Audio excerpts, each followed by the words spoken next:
This is the CBS Evening News. Connie Chung sitting in for Dan Rather. Good evening and a happy 4th of July. Pro- and anti-abortion forces across the country used this day after the momentous Supreme Court decision to praise and protest. They took to the streets believing now more than ever before the issue is a political one to be fought at the ballot box. CBS News law correspondent Rita Braver has more. The passion unleashed by yesterday's abortion decision exploded today on the streets of America. The blood of these innocent babies is on you. Pro-choice and anti-abortion demonstrators clashed in Pittsburgh and Boston. We gotta fight for the right to keep abortion safe and legal. Yeah! Los Angeles, Annapolis, and other cities. Most of the rallies, in fact, were staged by the side that lost in yesterday's decision. Yesterday, 5 citizens of this great country determined that childbearing age women will, in the future, have their reproductive organs regulated by government. The national emergency meeting that we want to have next week. And the pro-choice lobby is already mobilizing.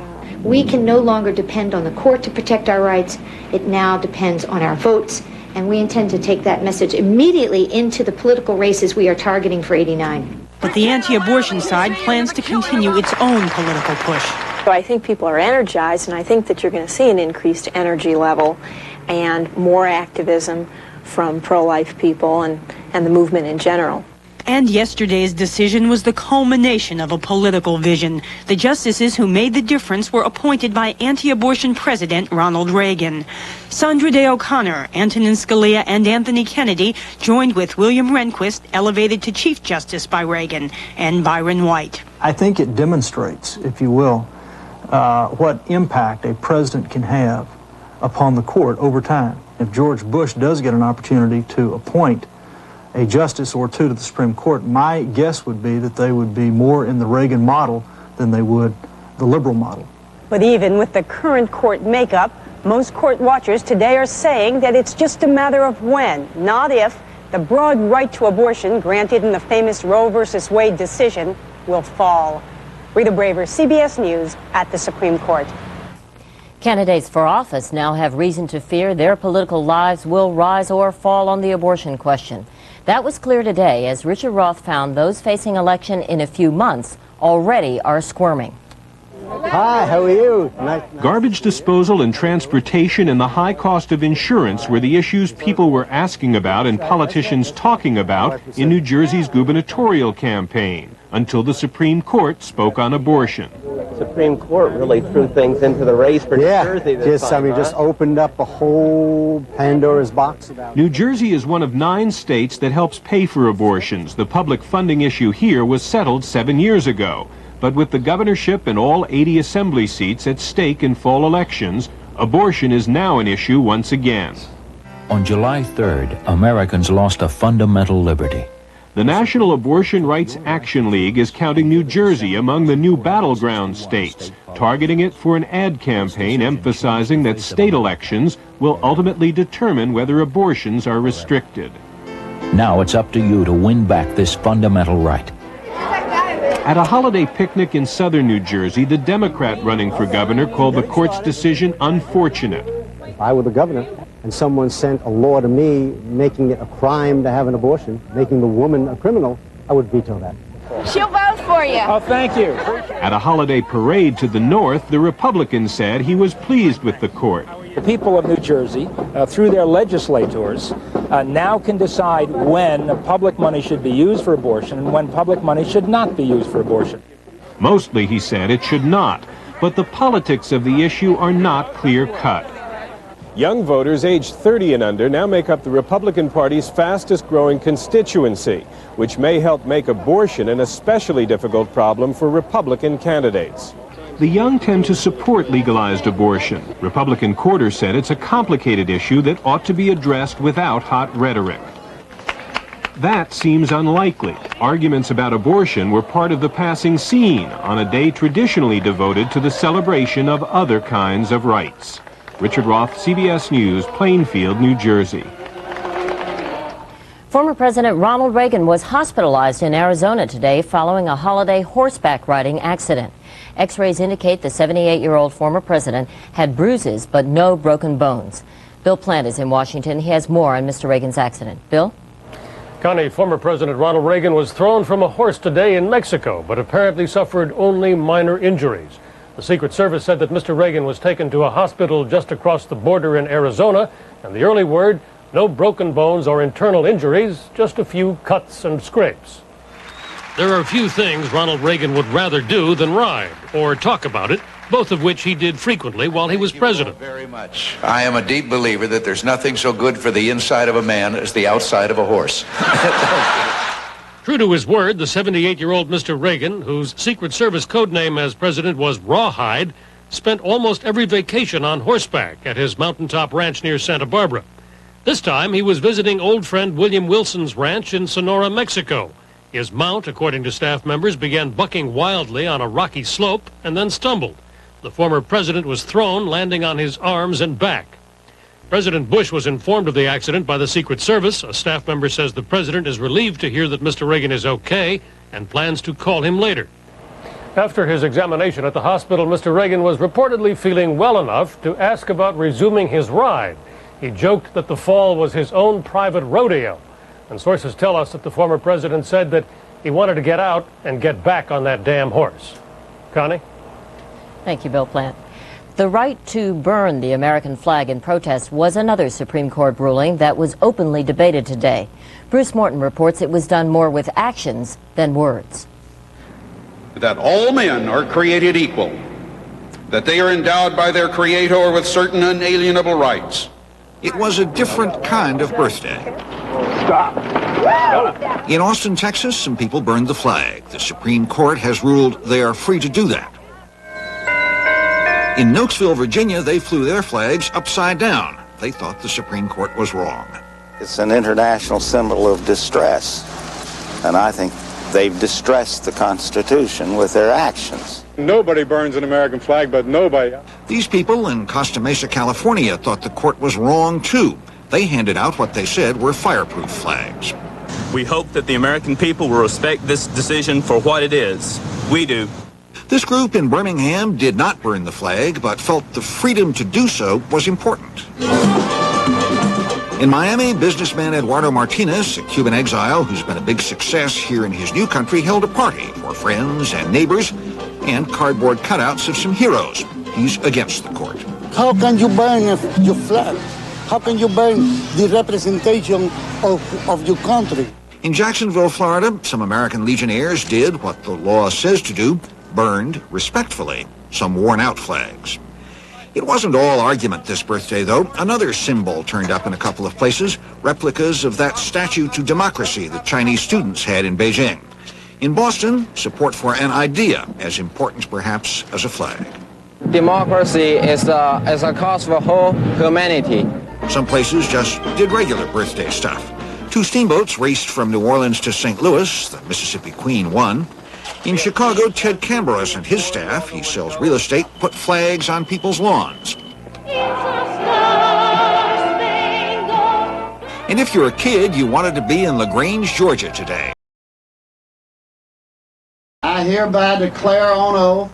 And in Birmingham, Alabama, and Indianapolis, Indiana, and all over the country, people from other countries took an oath. The Constitution and the laws of the United States of America. We argue about those laws and that Constitution. We are proud and passionate and puzzling to outsiders. But a lot of new Americans joined in today to celebrate the birthday of the USA. Bruce Morton, CBS News, Washington.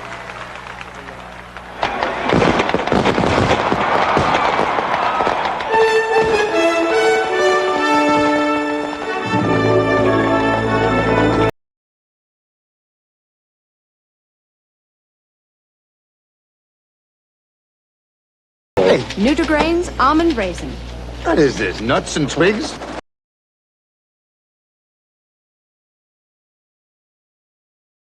Gonna love the taste.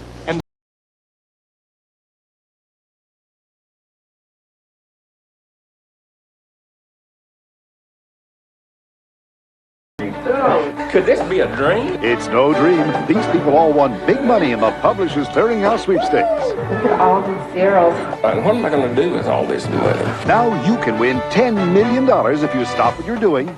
Look for this house and enter the Publishers Clearinghouse sweepstakes. You'll be a millionaire if your number is announced on TV this August 3rd. The Publishers Clearinghouse sweepstakes. Believe me, believe in it. Get ready for a new eye drop so refreshing you won't believe your eyes. Wow. Introducing new Visine Extra. An extra medication cools, soothes, moisturizes, and protects irritated eyes. New Visine Extra. Today's Tuesday. Started moving yesterday, and my arthritis pain acted up. More pain today. Took aspirin both days. If you take aspirin often, make it tri-buffered Bufferin. 100% aspirin, plus 3 buffers. Bufferin, if you take aspirin more than once a week. Less than a week before President Bush heads for Eastern Europe, Mikhail Gorbachev arrived in France today on another goodwill visit to the West. In talks with President Mitterrand, Gorbachev is pushing for expanded trade and also promoting his vision of a common European home from the Atlantic to the Ural Mountains. Just across the French border in Belgium, the present division of Europe was dramatized in a fatal plane crash. Peter Van Sant reports. A pilotless Soviet MiG-23 fighter crashed into a house in Belgium this morning, killing one man and ending a bizarre 500-mile mystery flight, which has left NATO military commanders scratching their heads over what happened. I haven't got the faintest idea. The only thing we can think of is simple technical failure. Technical failure in what way? Please don't ask me, because I can't ask the pilot. Based on Soviet and NATO sources, here is what happened. The Soviet MiG took off from an airbase in Poland. At 40,000 feet, the jet developed engine trouble and the pilot ejected. The MiG then streaked across the West German border at 300 miles per hour. 2 U.S. F-15 fighters were scrambled to intercept what had become a potential threat. But when the 2 F-15 pilots pulled alongside the Soviet jet, they were surprised at what they saw. There appears to be no pilot. No pilot. The canopy is missing.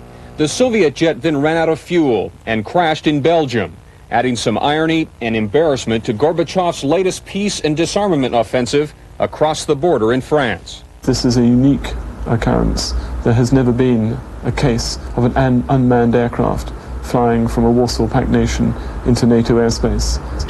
Today's incident marks the second time a MiG fighter has crashed in Western Europe this year. Last month, a MiG-29 went down during the Paris Air Show. NATO commanders are puzzled why the Soviets or East Germans didn't shoot down the pilotless plane. And they hope that next time, the Soviets will at least warn them when one of their fighters takes an unscheduled flight west. Peter Van Sant, CBS News, London. In Poland, hundreds of Solidarity activists took their seats today as members of a new parliament, the first time an opposition group has been represented in a Soviet bloc legislature. Solidarity leader Lech Wałęsa sat down with Communist Party leader Wojciech Jaruzelski, who imprisoned him 8 years ago, along with many more of the new deputies.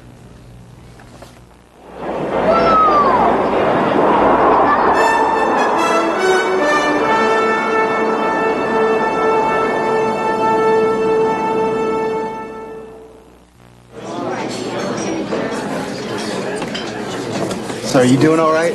Yeah, I'm doing fine. Dad was afraid I'd find a starving artist up here. Oh, Dad was worried. Okay, I admit, I was a bit worried when my little sister took off on her own. I'm not so little anymore. Here, let me get that. No way, it's mine. American Express, huh? I'm gonna stop worrying about you. Making you feel like a million. To become a member, look for this display and take one. After going to the hospital and after being treated for my broken finger, I realized that I had a headache. And the doctor suggested that I take Tylenol. It emphasized how much hospitals and how much doctors really trust Tylenol. So I went ahead and I took it. Ever since then, I've been using Tylenol. Shelley Pyle trusts Tylenol, the pain reliever hospitals use most. If they feel it's good enough for their patients, then I feel it's good enough for me also. Now try new gelatin-coated gel caps, only from Tylenol. This is a phone. This is a finger. This is how easy it is for anyone to get 100% fiber optic long-distance calls that cost less than AT&T and sound better. Just call U.S. Sprint now and talk with the best. Just this much Cortaid heals more kinds of itches and rashes than all of these. Because Cortaid has a clinically proven healing medicine they don't have. That's why Cortaid is the itch aid. For China, this 4th of July marks 1 month to the day since the massacre in Tiananmen Square. Today in Paris, 2 fugitive leaders of the Movement for Democracy surfaced to announce they are founding a worldwide organization to carry on the struggle.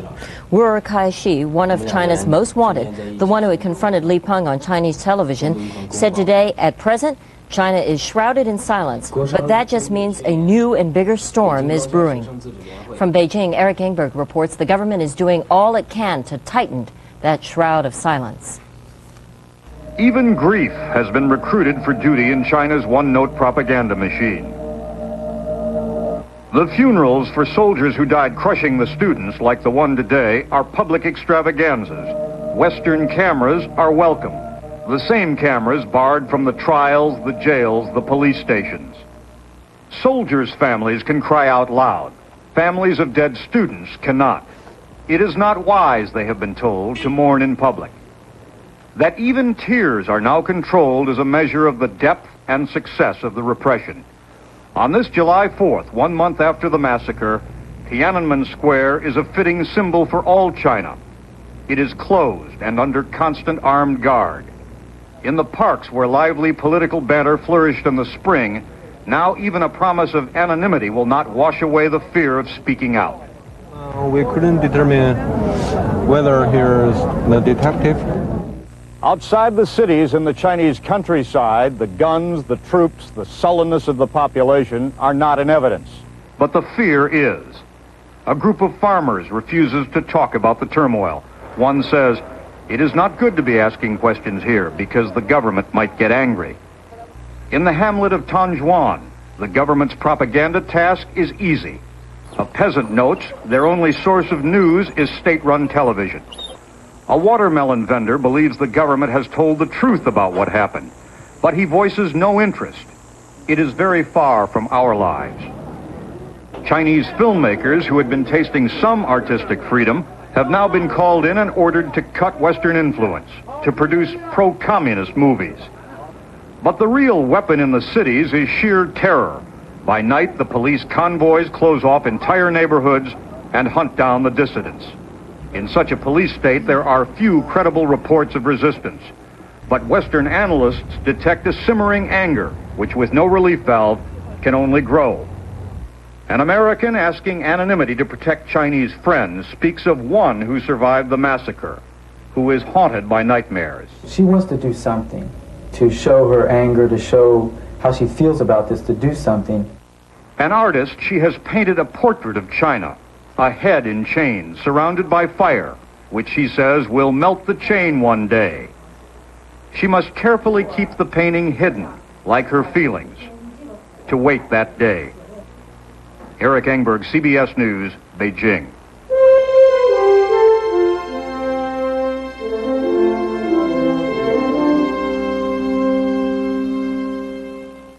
What's in the spoon? 100% natural. Better get a grip. It takes 16 spoons to equal the vitamin and mineral nutrition in just 1 spoon of Total. That's a mouthful. More than a mouthful. Spoon for spoon, Total has more nutrition than any other cereal. 1 spoon. Nice fit. If it's whole wheat Total, it's Total Nutrition. And for a better cornflake, try Total Cornflakes. Better tasting and twice the nutrition of Kellogg's Cornflakes. Most car accidents happen in a showroom.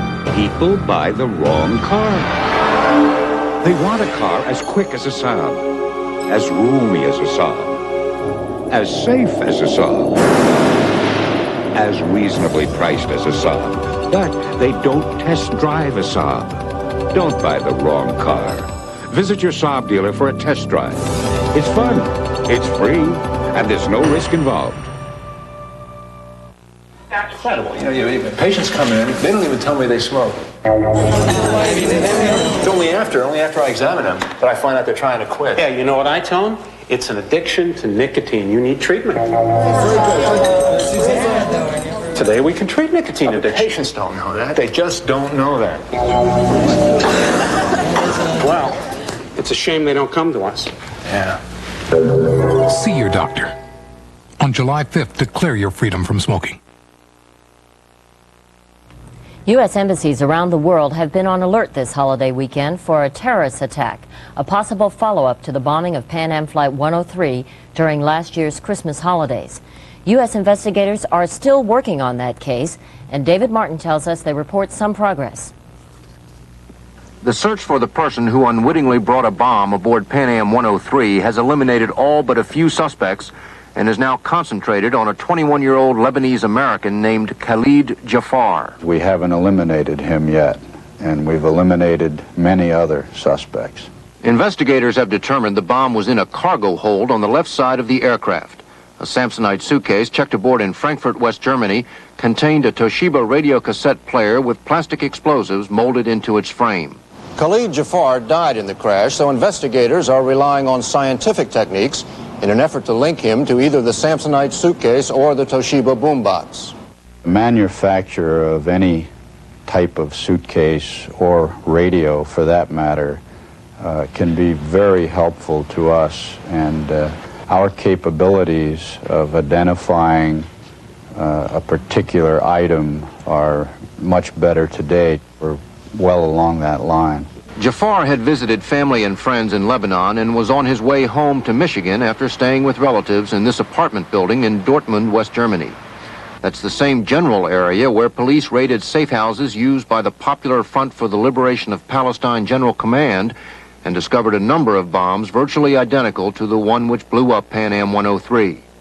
There is evidence to suggest Jafar's address was more than just coincidence. I do recall that he had associations, I think in Germany, that might have suggested he was connected with some of these groups from the Middle East. Terrorist groups from the Middle East. It's possible. Intelligence officers are convinced the bombing of Pan Am 103 was the work of Ahmed Jibril, head of the Popular Front General Command, helping Iran avenge the accidental downing of an Iranian airliner by the U.S. cruiser Vincennes. The task facing investigators is to translate that intelligence into evidence. We had the good luck from an investigative point of view that a lot of the airplane was found on the ground. I think we're going to solve this case. It's a type of case where we do have more forensic evidence than perhaps the ones who conspired believed would happen. Even if they solve the case, investigators admit it will be difficult to arrest a suspect who probably already has disappeared into the terrorist underground. All they can do, investigators say, is be patient and hope the suspect makes a mistake. David Martin, CBS News, The Pentagon.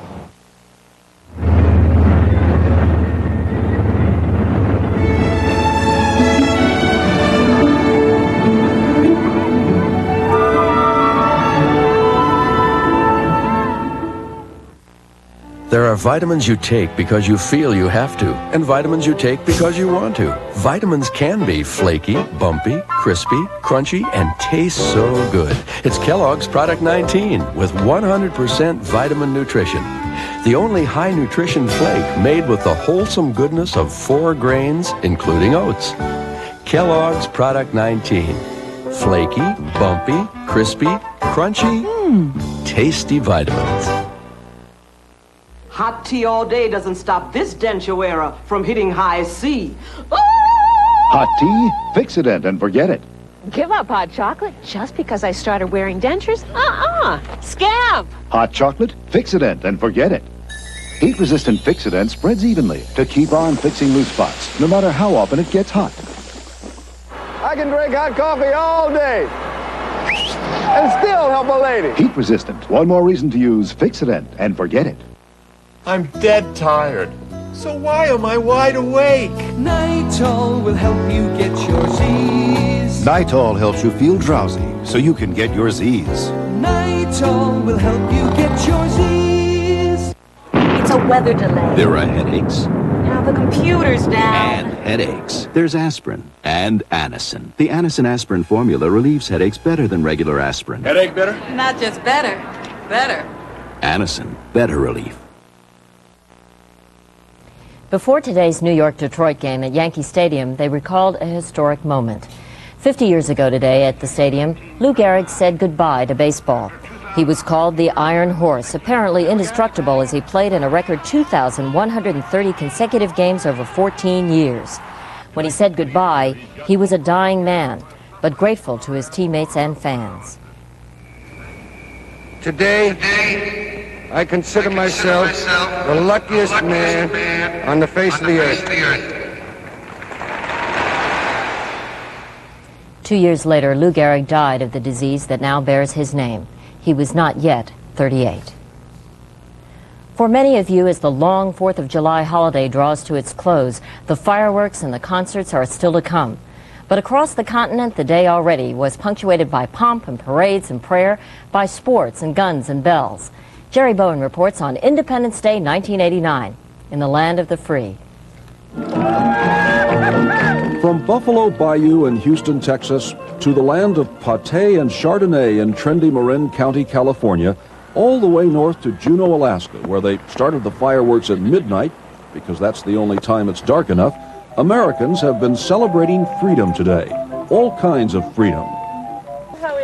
8-year-old Rashad Ricketts of the Bronx, New York, says he's free today at a special country camp for city kids, free of noise and fear. It's one 4th of July away from home, and that's the best 4th of July any person can ever get. Felicitas Flores of East Los Angeles is also free from 9 years of worry about being sent back to Mexico. She was given permanent residence yesterday. And meet Al. He's free from drugs. I've been clean over 3 years, the 28th of this month. In China, they destroy statues like this, but in Chinatown, in Los Angeles, there's room for the goddess of democracy, room for dissent. For Chinese students here, freedom is very serious and heady stuff. Here, I can say everything, anything, you know. Even I can say down with Bush. Doesn't matter, you know. In America, Mark Lamont is free to protest right in front of the White House. China's leaders wouldn't understand or tolerate that. There is much about America that defies understanding and explanation. How to explain the homeless and the hungry, for example. What is freedom for them? Freedom is letting the doors be open. The doors be open to all. So Americans celebrate this 4th of July, freedoms, big and small. For folks in Somerset, Wisconsin, it meant a day on the Apple River. For 14-year-old Elisa Crispy of Beverly Hills, California, the celebration came early, yesterday. Freedom after 2 long years. All-American heroes. And let it be noted this 4th of July that tiny Nome, Alaska's Cub Scouts took 100 hot dogs, all the fixings, and their softball equipment to Siberia, the town of Providenia, just over the Bering Sea, to celebrate something radical with the Soviet kids. Celebrate the 4th of July and freedom. Jerry Bowen, CBS News, Los Angeles. And that's the CBS Evening News this Independence Day. I'm Connie Chung in New York, sitting in for Dan Rather. See you tomorrow night. Thank you for joining us, and for all of us at CBS News, good night.